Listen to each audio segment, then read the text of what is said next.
एक बार अकबर और बीरबल दोनों बैठे गप्पे आंक रहे। बाजी मजाक चल रही है, मजाक मजाक में, क्योंकि बीर अकबर को तो चुल रहे करे थे बेइज्जती करवाने की। भाई मजाक मजाक में अकबर कह रहा बीरबल, कह रहा जी बादशाह सलामत बोलो। कह रहा यार तुम्हारी जो भाषा है संस्कृत कितनी बेहुदी और बेतुकी भाषा है। कह रहा वो कैसे बादशाह सलामत। कह रहा इतना अहम अंग शरीर का पैर, इसको आप पाद कहते हो। कह रहा हाँ बादशाह सलामत कहें, लेकिन जो आपकी फारसी है वह तो इससे भी बेहुदी बेतुकी भाषा है, उसका तो कोई वो ही नहीं है। कह रहा वो कैसे। कह रहा इतना शरीर का प्रमुख अंग हाथ है, और आप उसे क्या कहते हो, दस्त। बादशाह सिर नीचा हो गया। तो भाई इसी प्रकार से एक मुकदमा आ गया दरबार में, और मुकदमा आ गया पेड़ का। तो केशव नाम का एक आदमी फरियाद लेकर और भाई दरबार में आया कि बादशाह सलामत मेरा पेड़ बचा लीजिए, मेरा पेड़ मुझे दिलवा दिया, जो मैं 7 साल उसकी सेवा करी और भाई रात दिन एक कर दिया उसकी सेवा में, और अब उस पर फड़ लगे हैं। तो भाई मेरा जो पड़ोसी है पेमला, वो उसको हड़पना चाहता है जी। अब भाई फरियाद सुनी अकबर ने, और बीरबल से कहला बीरबल, कहला बादशाह सलामत, कहला इसका जो न्याय है वो तुम करोगे। कहला ठीक है बादशाह सलामत, जैसे आपकी मर्जी। तो वही अब जो है दूसरे आदमी को बुला लिया बीरबल ने। अब दूसरा आदमी भी आ गया पेमला। पेमला कहने लगा जी बादशाह सलामत ये आदमी झूठ बोल रहा है, और ये पेड़ मेरा है, मैंने 7 साल रात दिन एक करी, मेहनत करी और पाला पोसा है, और अब ये जो है फल देने लगा तो इस पर ही अपना हक जमाता है, ये हड़पना चाहता है इसे। तो भाई दोनों की बात सुनी। तो अब जो है बादशाह भी दोनों की बात सुन के चकरा गया। कहला बीरबल न्याय कैसे होगा। कहला जी न्याय इनका कल होगा। कहला ठीक है, तो भाई जाओगे दोनों, कल न्याय होगा, कल आ जाना, हाजिर हो जाना दरबार में। अब बीरबल चला गया घर।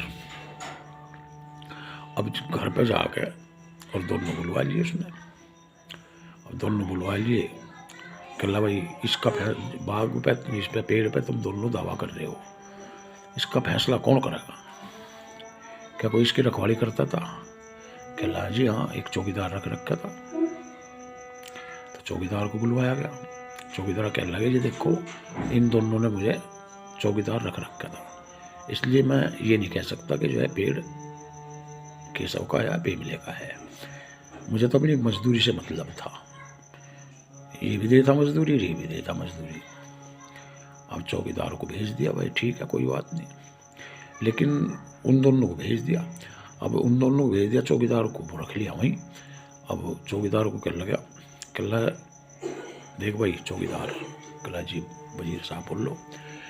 कहला जो मैं कहूँ और जितना कहूँ दोनों के घर जाके तुझे केवल उतनी ही बात कहनी है, उससे फालतू एक शब्द नहीं कहना है। अगर उससे फालतू कहा तो फिर सजा तुझे मिलेगी। भाई चौकीदार कहला जी बिल्कुल नहीं कहूँ, जो आप कहोगे वही कहूँगा।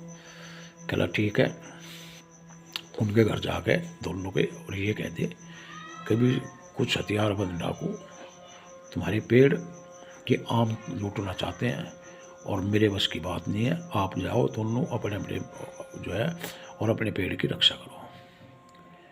कहला ठीक है जी, और 2 सिपाही उसकी गैल भेज दिए। कहला सिपाहियों से कहा कि भाई जो है सिपाहियों, कहला भाई उन दोनों की जो बात है एक उसके घर पर होगा, एक उसके घर पर होगा, और जो दोनों की बात है वे सुनकर मुझे बताओगे। तो भाई ऐसा ही हुआ, चौकीदार के गैल भी भेज दिए। चौकीदार पहले केशव के घर गया, केशव मिला नहीं। अब केशव मिला नहीं तो उसके घर वाले को कह दिया कि जो तुम्हारा जो आम का पेड़ है उसकी नज़र जो है उस पर डाकुओं की गंदी नज़र है, हथियारबंद डाकू हैं और वे रात को जो है उस पेड़ के सारे फल लूट कर ले जाएंगे। मेरे बस की बात नहीं है, अपने पेड़ की अपनी आप रक्षा करो जाके। अब वही बता कर आ गया, एक सिपाही वहीं रह गया। अब वही पेमले के घर गया, पेमला भी ना मिला। अब पेमले के घर वाले को भी जो है उसने यही बात कही और कह कर अपने घर का रास्ता लिया। दूसरा सिपाही वहीं बैठ गया छुप के। अब शाम को केशव आया और उसके घर वाले ने कहा इस तरह की बात है, और चौकीदार नुन्नू कह के गया अपने बाग की अपने आप रक्षा करो। कल्ला रात को कौन जाएगा, बाग रहे आम जावे रहे, हमारा क्या है, हमारा कौन सा पेड़ है। मैंने तो जो है का नाम उसे परेशान करने के लिए और भैया तरकीब लग रही थी कि इसके फल हमारे हो जाएंगे, पेड़ हमारा हो जाएगा। ना हमने शिक्षा, ना इसे बड़ा कराना, कुछ कराना कुछ करा, भेजा रहे जान दे, छोड़ दे आराम से। अब बस सिपाही ने उसकी सारी बात सुनी। अब उधर पेमला आया तो पेमले की घरवाली कहने लगी, कह जी इसी तरह की चौकीदार इस तरह की बात कह के गया और जी अब ये बताओ आप क्या करो। कल्ला अच्छा चौकीदार इस तरह की बात कह गया। भाई पेमले ने लाठी डाली, मुनस्सा मार लिया। कल्ला अपनी मेहनत 7 साल की जाया नहीं जान दूँ मैं,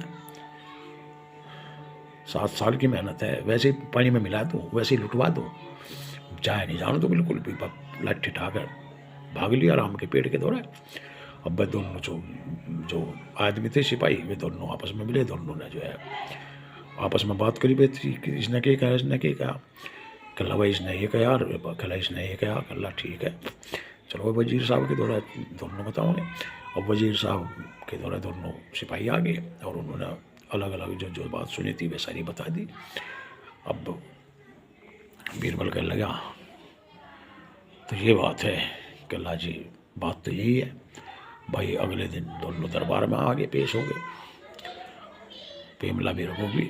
तो अब वो कल्ला जी करो फैसला, अकबर भी कल्ला भी बीरबल करो फैसला। इन्हें कहा कल्ला जी देखो पेड़ इन दोनों का है।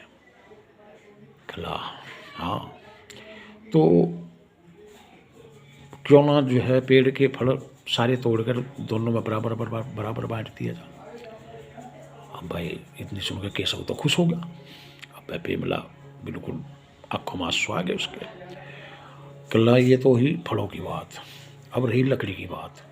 तो पेड़ को कटवा के जड़ से उखड़वा के और उसे कटवा के और लकड़ी बराबर भागों में बांट दी जा तो कैसा रहेगा। अकबर कल्ला तो ठीक रहेगा भाई, हो गया बंटवारा। कल्ला तो इतनी सुनकर पेमला जो है बीरबल के पैरों में पड़ गया और बादशाह के पैरों में पड़ गया। कल्ला बादशाह सलामत, ऐसा जुल्म ना करो, मैंने उसको जो है अपने पुत्र की तरह पाला। फल के तुम सारा पेड़ इसे ही दे दो, पर पेड़ को कटवाओ ना, मैं उस पेड़ को कटता है देख नहीं सकता। तो बीरबल समझ गया बात को कि असली मालिक ही हुई है। अब जो है क्या नाम वो जो केशव था, केशव ने भाई केशव जो है कला पोल पट्टी तेरी खुलेगी भाई, उसने बेझिझक अपनी गलती मानी और भाई कला जी मैं अपनी गलती मानता हूँ और भाई ये पेड़ पेमले का ही है जी। तो बीरबल ने उसको 10 कोड़ियों की सजा दी, जुर्माना करा और जो है पेमले का हक उस पर वाजिब कर दिया और पेमला जो है धन्यवाद करता हुआ चला गया। तो ये था बीरबल का न्याय भाई।